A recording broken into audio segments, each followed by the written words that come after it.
All right, welcome back to Tech Unpacked, episode 258. Mark here, super excited about today's deep dive. We're getting into some real cloak and dagger stuff, but with a tech twist, and frankly, it worries me a bit, Jen. And Jenny here. Cloak and dagger is right, Mark. This story feels like it's straight out of a spy thriller, but it's our own Pentagon we're talking about. The headlines around Defense Secretary Pete Hegseth and his internet setup. It's a lot. Oh man. This is the unsettling part. Sources are saying Hegseth had an unsecured internet line in his office. A dirty line, they called it, specifically, to use an encrypted messaging app, Signal. Can you believe it? Okay, wait, let me get this straight. The Defense Secretary, in the Pentagon, supposedly set up a direct public internet line, not using the super secure spy movie level networks they usually have? I'm trying to wrap my head around that. Exactly. That's the core of it. Think of the Pentagon as Fort Knox, right? And instead of going through the vault, someone just opens a side door directly to the street because it's easier to grab a coffee. That's essentially what a dirty internet line is. It bypasses all the DoD's firewalls, all their hardening standards, the intrusion detection, everything designed specifically to keep nation-state bad actors out. Wow, so Fort Knox with a sketchy back alley entrance. And you mentioned Signal. Isn't Signal supposed to be, super secure with end-to-end encryption? Like, everyone says use Signal for privacy. It is, on a theoretical, app level. Signal uses robust ciphers, very difficult to crack. But here's the thing about encryption. It's only as strong as the weakest link in the chain. If the hardware it's running on, or the network it's connected to, is compromised, then that fancy encryption can become completely irrelevant. It's like having the strongest safe in the world, but leaving the safe open and putting it out on the curb. No one's going to rob the safe, they're just going to take everything from outside of it. That makes so much sense. So even if the messages themselves are encrypted, if someone can get into the device or monitor the connection, they could access sensitive information before it's encrypted, or even after it's decrypted on the other end. Precisely. And for a cabinet-level official, someone who literally manages nuclear command and control authorizations, who has access to the most sensitive information, the risks are just immense. It lied. The AP mentioned that this setup could put at risk sensitive defense information of potential hacking or surveillance. I mean, that's not something you want to hear about the Secretary of Defense, right? No way. And Mark, my understanding is the Pentagon already has these incredibly secure systems for different levels of classified information, right? Like NIPRNet, SIPRNet, JWICS.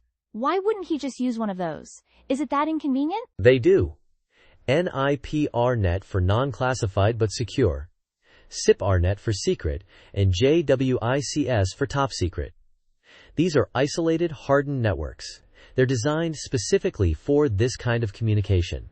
The evidence points to this dirty line being set up so he could use Signal on a personal Kimes computer, which is even worse. It suggests he was bypassing these established, secure channels, possibly for convenience.